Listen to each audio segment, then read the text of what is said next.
Hello, everybody. I'm back.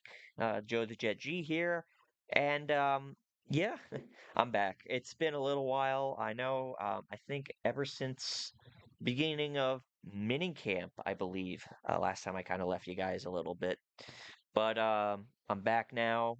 You know, was very busy with my job as of recently, and add in the fact that yeah, the whole World Cup was going on, and not a lot of Jets news was going on at the time. But yeah, now there is Jet news. You can probably count the Geno Smith drama as something I missed, but at the same time, I kind of really didn't see that as a big thing until it was proven to be a big thing, and it wasn't. It was never proven to be a big thing. So it was a whole nothing burger that I kind of didn't want to dive deep into until it was proven to be something to dive into.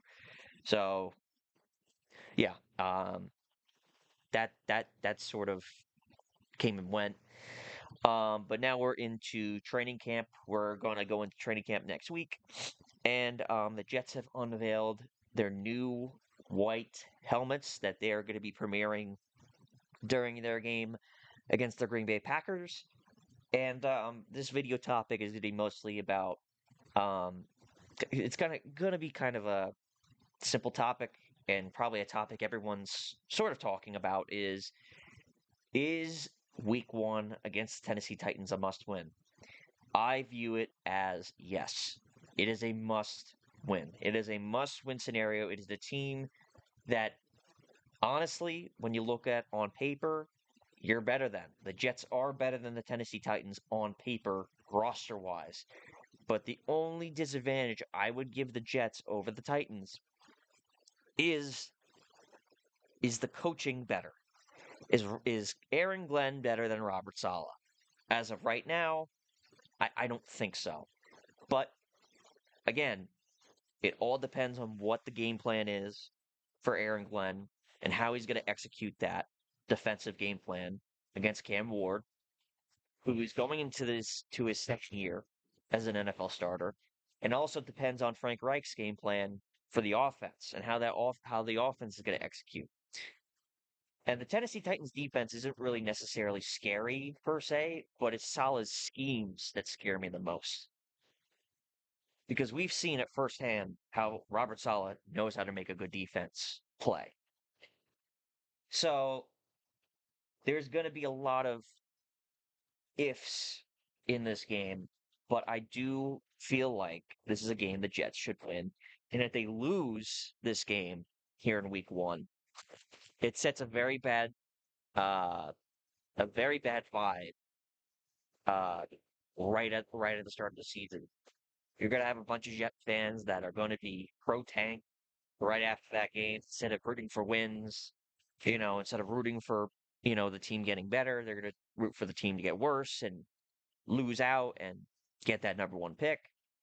And yeah, I think it is a must win, not just for, you know, of course, team morale, but I think for fan morale as well. Because if they lose that game, the fan base is going to fully lean into this tank positive mindset. And obviously, it would look losing to Robert Saleh in week one would look very, very bad on Aaron Glenn. I mean, really bad. I mean, this is a guy that Woody Johnson replaced Robert Saleh with. He fired Robert Saleh week four of that season in 2023, where everyone was confused on why that happened, and the replacement that, Woody Johnson had to get the 33rd team, which is a blogging site to look into coaching candidates to get Aaron Glenn. It became like a whole saga of coaching candidates the Jets tried to get in because of the 33rd team, which is a blogging site led by Mike Tannenbaum, who is the former GM of the Jets, and it became this whole saga. So if Aaron Glenn loses to the guy that Woody Johnson just axed in the middle of a season. That's not a good look for Aaron Glenn, and it's certainly not a good look for Woody Johnson right out of the gate. So, week one is definitely a must win, and I totally agree with most of the analysts out there on why week one is a must win. And I could see why people are like, oh, it's week one. You don't have to worry about it. If you lose, okay, you have enough games to get back in it. If you win, okay, don't get too excited. There's still a full season to be played, but it's a very big deal when you're playing against your former coach. It's just a big deal. It's just how it goes.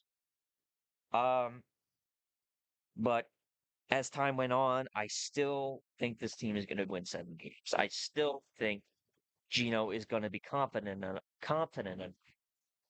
uh, to win us games and lose us games. Don't get me wrong. He will lose us games single-handedly by throwing INTs, but he also will win us games too uh, by being a decent veteran.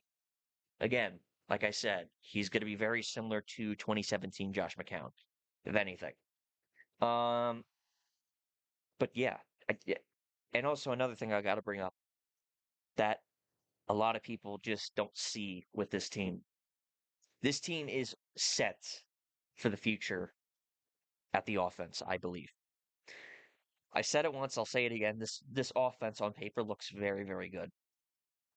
And whoever the Jets pick next year in the 2027 draft, whether that be whoever, whoever it is, that person is going to be set up with success with this group of players.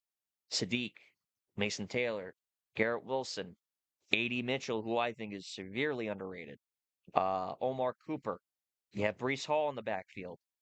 You have a very decent young offensive line. There's some things you can work with here with this offense. And for the first time, I think ever, I think the Jets are set up to take a guy in the first round next year, put him in this offense, and he'll actually be successful. Because remember, when we drafted Sam Darnold, I believe Jermaine Curse was our best wide receiver. Robbie Anderson was one of our other wide receivers as well. Like, that's not going to get it done. Um, Unfortunately, it's not. When we drafted Zach Wilson, I know Zach Wilson ended up being a bust anyway, but still, we drafted him with Corey Davis being our top wide receiver and Keelan Cole being our second wide receiver. Again, it's not gonna get things done. But I believe this offense can get it done. I believe it can. And I think if this squad is going to win 7 games because of the offense, and that's probably the one thing I'm pointing to on why this team could be pretty decent next year. I think you have a very good situation with a young quarterback next year. Now, is Aaron Glenn going to be the head coach of that squad? That's going to be debated for the next month and a half. Um, so that's going to be something that people are going to be talking about, like who's going to be the next head coach. I mean, I'm already seeing people mocking Kevin O'Connell to be the next head coach of the Jets, which, I mean, come on. Like, it's not even a guarantee the Vikings are going to be bad this year. So if the Vikings are good, like, Kevin O'Connell is going to be still there. He's still going to be a Minnesota Viking no matter what. So I don't understand the whole, you know, mocking him here. I get the whole, mocking Kevin O'Connell to come to the Jets if the Viking season ends up being pretty bad and the Vikings end up firing him. Okay, you have a case there. But if the Vikings are good, he's staying in Minnesota. And I get it. Darren Muji, the GM of the Jets, and Kevin O'Connell were roommates back in college. I get it. Okay, fine. You're trying to connect the dots there, but if the Vikings have a good season next year, I don't see them firing. I don't see them firing Darren Muji. I really don't. And it doesn't make a whole lot of sense. Um, when it comes to the timeline of Kevin O'Connell um, coming to the Jets. Again, if he loses If the Vikings have a bad season, okay, then it becomes a possibility. But if they are good and Kyler Murray's doing his thing, and the Vikings are a good team next year, and the Vikings make the playoffs, I just don't see it. I don't see that happening. As much as a lot of people would love Kevin O'Connell, and a lot of people would think Kevin O'Connell is an upgrade over Aaron Glenn, myself included. I think Kevin O'Connell would be a tremendous upgrade over Aaron Glenn, especially on the offensive side of the football, and definitely when it comes to developing a young quarterback.